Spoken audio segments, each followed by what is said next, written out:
Right now on Our Indiana. We'll be looking at the Hoosiers baseball team as they start their journey in the Big Ten. And we look ahead at seeing the football team retake the field for the spring game.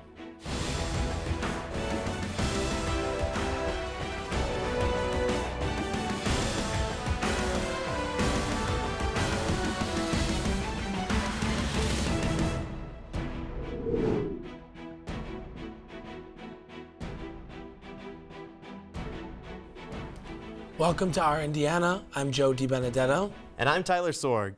This past weekend brought a lot of news and excitement to our teams, and we are starting off with swimming and diving. This past Tuesday, Indiana head swimming coach Ray Lewes was named the Big Ten Men's Coach of the Year. Lewes is now the only coach in Big Ten history to be named both men and women's coach of the year in back-to-back seasons. This past season, Lewes led the men's team to a Big Ten championship and a 7th place finish in the national championship. Coach Lewes has now won 5 men's and 3 women's Coach of the Year honors in his time as head coach at IU. It was a jam-packed weekend for both the men's and women's tennis team. After being swept by the 18th-ranked Michigan Wolverines 7-0, the Hoosiers picked up a crucial win against the Michigan State Spartans 4-3 in their first outdoor home match of the season. The Hoosiers picked up the doubles point and tallied wins at the 3, 4, and 5 single spot in the win. As for the women, they picked up a big rivalry win on the road against the Purdue Boilermakers 4-3 on Saturday before a tough loss Sunday at home against Marquette. Saturday's match came down to number 1 singles Madison Appel, who won in 3 sets 6-4, 6-7, and 7-5. The Indiana softball team finished the weekend 1-2 after a 3-game series at Penn State. 5 different Hoosiers had hits in Sunday's loss, with junior Taylor Uden scoring the team's only run off a 4th-inning homer. As for pitching, sophomore Tara Traynor threw a complete game, striking out all 4 batters while allowing 5 hits. The loss puts the Hoosiers at 17-18 on the season and 3-3 in the Big Ten. After coming into the week on a 5-game win streak, the Hoosiers lost 3 straight and tied their final game of the week. The Hoosiers lost Tuesday to Indiana State and then lost to conference foe Nebraska 7-3, 3-1 before a 1-1 tie on Sunday. Sophomore Paulie Milto made his first start of the season, going 6 innings strong, allowing just 1 run and striking out 5. The Hoosiers had runners in scoring positions in the 9th and 10th inning, but were unable to capitalize. Indiana plays at home on Tuesday with a weekend series against rival Purdue this weekend. For more on the baseball team season and how the weekend wrapped up, Our Indiana's Austin Ghirardelli is here to break it down in detail.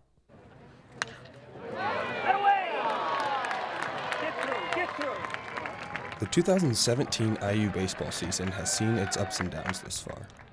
At times, the team has shown that they can compete on an elite level, but far too often have struggled to stay consistent. After splitting 4 games in Arizona to open the season, the Hoosiers ended up with 3 different results in Boca Raton against Florida Atlantic. Get out of your bowl. The team began the month of March with a .500 record, but started a 4-game road trip where the Hoosiers lost to Cincinnati and also lost 2 out of 3 games in Alabama at Samford. While the results weren't going their way, IU stayed confident and returned to Bloomington for their home series against Middle Tennessee State. The Hoosiers picked up a pair of dominating victories, scoring 19 runs over the weekend. This was the beginning of a 5-game winning streak that led into a road series against Hawaii. March ended a lot better than it started for the Hoosiers, as they secured 10 wins in 11 games, all while scoring at least 4 runs in all but 1 game. But the success didn't last long, as IU dropped 3 in a row this week. Today I'm here outside Bart Kaufman Field as the Hoosiers take on Nebraska for their 3rd and final game of this Big Ten matchup. The Hoosiers dropped the first 2 games of this series earlier this weekend, marking only the 3rd time IU has lost a weekend series here since Bart Kaufman Field opened in 2013. After a 1-1 tie in extra innings in today's game, Indiana holds a record of 14, 11, and 2 in the league. Yeah, we haven't swung the bats well at all, so I think that's a little bit of it. We face some good arms, but it's we just got to play a little better. While fans were disappointed about not getting the win, they could still leave feeling optimistic that the team can get back on track in the coming weeks. For Our Indiana, I'm Austin Ghirardelli. Thanks, Austin. Coming up on Our Indiana. We cover the Archie Miller press conference and look at a tweet from one of Indiana's star athletes.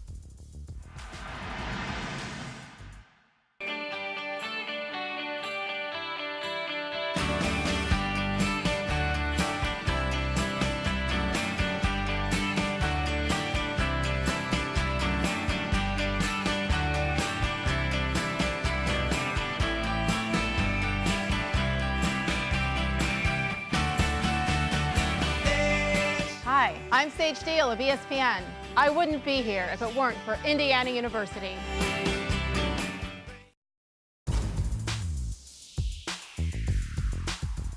Welcome back to Our Indiana. The job search for the new head coach of Indiana basketball only lasted 9 days until athletic director Fred Glass got his man, Archie Miller. Our Indiana's Brad Davis was at Assembly Hall last week for his introductory press conference, where fans and the IU basketball family welcomed Miller with open arms. The kids in the state, the high school coaches, the families, they all grow up wanting to be here. IU basketball has turned the page to a new chapter in its storied history.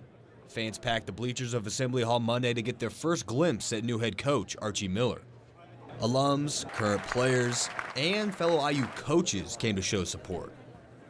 Then came the moment they were all waiting for.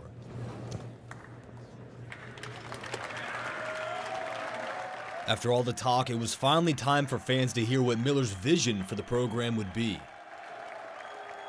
You have to love the game more so than anything. And you must operate with an element of toughness in everything you do. You can't make any excuses, and you have to earn the right to be good. Earning the right to be good is exactly what Miller did in 6 years as head coach of Dayton. His teams were consistent participants in the postseason and were conference champions 2 times over. It's been a very dramatic couple weeks for IU basketball fans, so when new head coach Archie Miller took to the stage in Assembly Hall behind me, he made a point of maybe trying to subside that drama a little bit by being regular.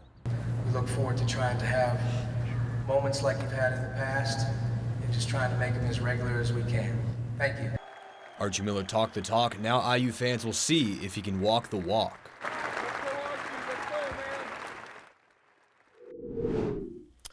Thanks, Brad. And Tyler, it's hard to believe, but football season is in full gear once again.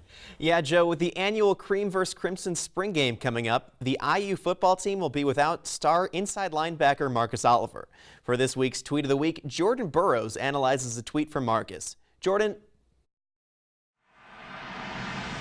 Thanks, Tyler. So just like Joe said, football season is in full swing, and IU football hosted their pro day just a couple days ago.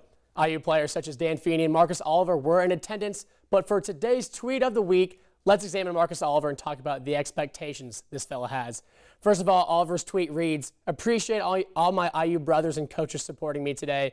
Would not have been able to do it without you guys." He added some emojis and then hashtag IUFB.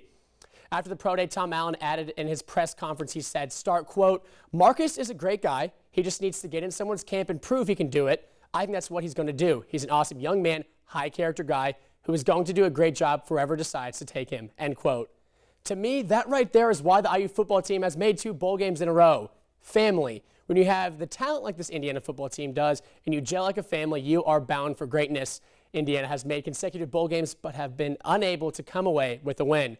Marcus Oliver declared for the NFL draft as a junior, and according to CBS Sports, he's the 25th ranked inside linebacker in the draft pool. Oliver holds the program record for 12 career forced fumbles and has had over 250 tackles in his career as a Hoosier.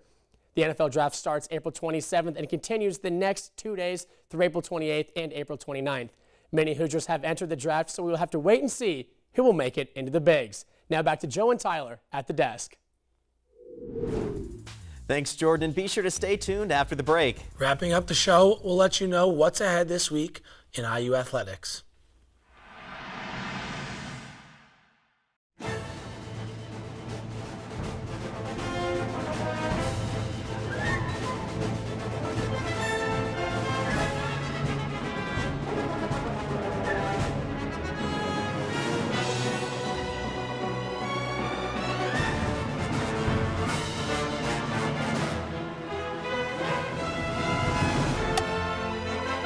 I wouldn't be here if it weren't for Indiana University.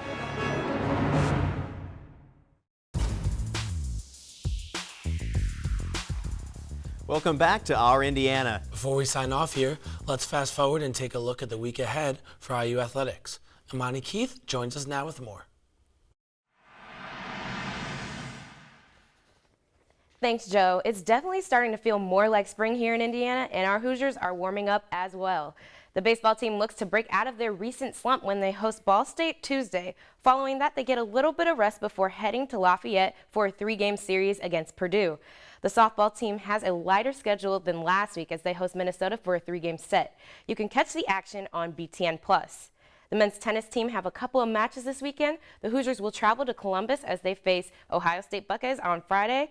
Then on Saturday, they will travel to Penn State for a match against the Nittany Lions. And finally, the women's golf team hosts IU Spring Invitational on Saturday and Sunday. Be sure to come out and support them. And of course, you can find all the results from this week on IUHoosiers.com. That is all I have for you this week. Back to you guys. Thanks, Imani. Well, that does it for this week.